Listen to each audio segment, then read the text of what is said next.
Hey Woodworkers, what's going on? 5 o'clock Woodshop back, and as you can tell from the video title and the thumbnail, we're here for a little bit of spring tuning today. This is my version, and should be every Woodworkers version of spring cleaning. So every spring, not only should you clean up and organize the shop like we've been doing these last few months, but you should go through your heavily used power tools, especially the ones you paid a lot for and want to keep working well. Just give them a little tune up. So today we're going to work with 3 of our heavily used tools. We're going to work with our jointer, this jointer that I got, our drum sander, and then our planer. And I'll go through what I'm doing to each specifically, but it's not a lot. It won't be a long video, but there are things that you should do to keep your tools running smoothly, efficiently, and through the course of the spring and summer months. We'll do this again in the fall. Do it about every 6 months. Okay, so now we're at the drum sander, and for spring tuning, we're going to go ahead and replace the conveyor belt here. The feed belt is really what it's called. So I've done a little bit of research on this. Obviously, I've never done this before, and well, you can see my belt here needs it. So this belt is just wide enough to fit virtually on the majority of this feed bed. But as this belt rolls across the rollers here, across the bed, it tracks. So what it means to say it tracks is it stays in the same spot, like a treadmill. A treadmill doesn't go left or right, right?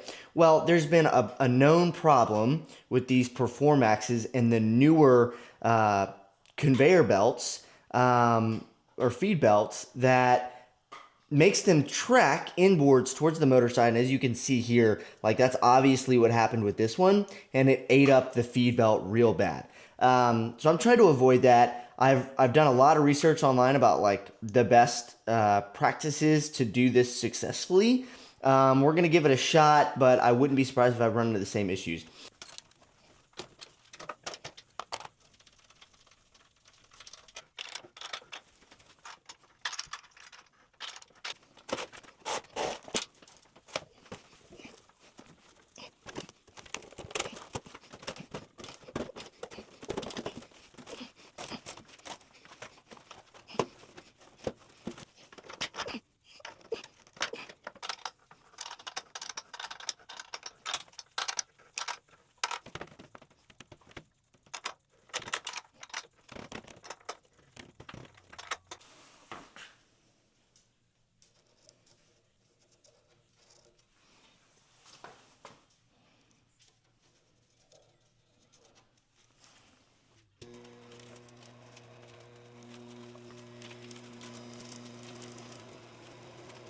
All right, so I've been running this belt for the last 10 minutes at about half speed.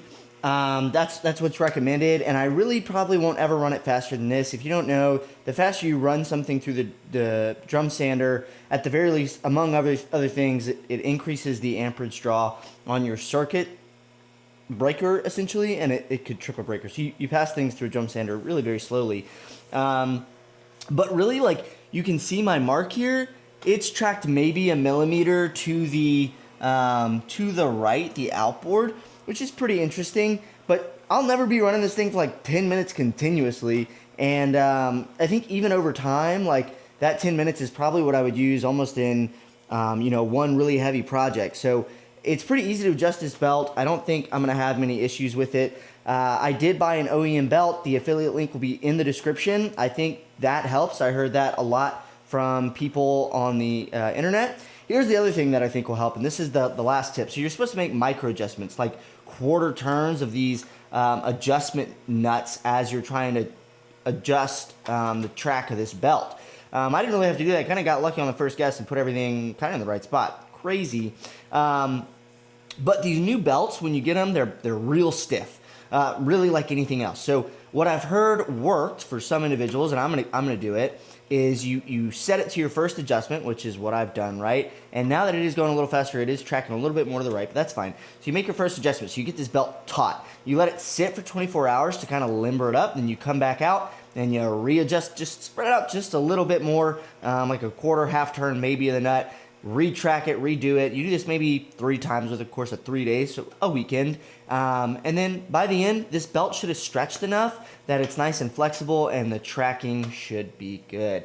The last thing you saw me mention, I pointed out to you, was the ceramic tracking pieces. They're magnetic, they clip to the frame essentially. where the conveyor belt rides, and there's a little notch where the belt sits in there, and that's just a little accessory that comes with most drum sanders, at least the Performax. I don't know if Jet's still doing it, to help align and keep this belt tracking. So make sure you're definitely using those. All right, so we're back over on the drum sander, and what we're gonna do now is we're gonna replace this sandpaper with new 120 grit sandpaper. Not sure on what life this piece has in it. I don't think too much, because I think this was a burn that set in. And so we're just going to go ahead and remove it and do it freshly. I've never done this before, but I've watched plenty of videos, gotten some tips. I've got the pre-cut rolls that come from Jet. I'll add a link in description, but they work for the Performax. This one's specifically a 120 grit pre-cut roll for the Performax and Jet 1632 sanders. Let's get into it, but just know you want to start from the outside of the drum and work your way inside, and that you don't want to overlap the wraps. You can either butt them right next up against each other or leave some small gaps like these here. Importantly though, you do want to leave a gap here. So let's go ahead and give this a shot.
Okay, so that went on really pretty easily. No idea if I did it right or not. We'll find out.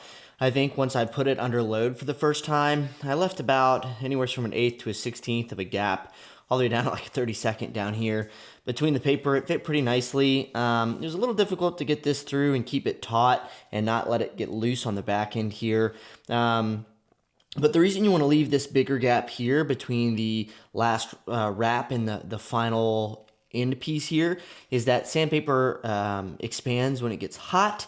And so as it expands, if these are right up next against each other, it'll start to burn, fray, and tear.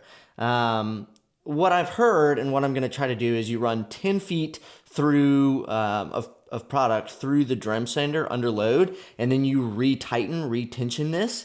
Then you run 20 feet, retighten, retension, and then run 30 feet. So 60 feet total of piece of wood through your drum sander, and then this will have stretched as much as it probably ever will, and that final time tensioning it will keep it nice and taut to the drum for the life of the drum paper.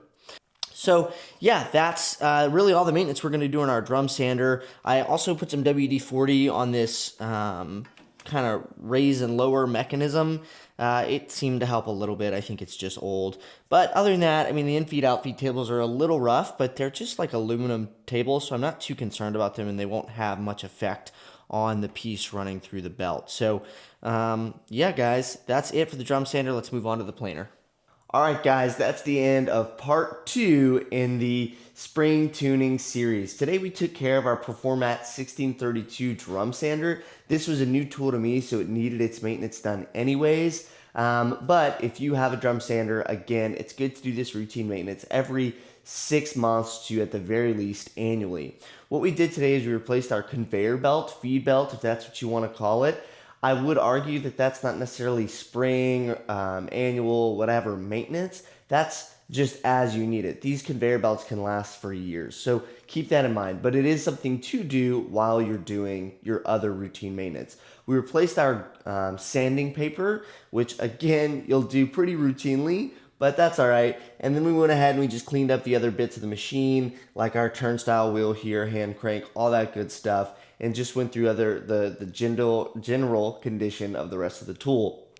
So thanks for watching, guys. This has been, again, part 2. Stay tuned for part 3, the final part where we take care of our DW735 planer, and we go through a lot of maintenance there. It's a good one. You'll want to stay tuned for it, especially if you have that planer and maybe could get a few questions answered, a few good tips, advice, everything like that. This has been 5 o'clock Woodshop, guys. Stick around for more. Like, subscribe, comment, and share as always. Really appreciate it. Look down below for all the affiliate links you'll need for the conveyor belt, OEM, sandpaper, everything like that. Stay tuned.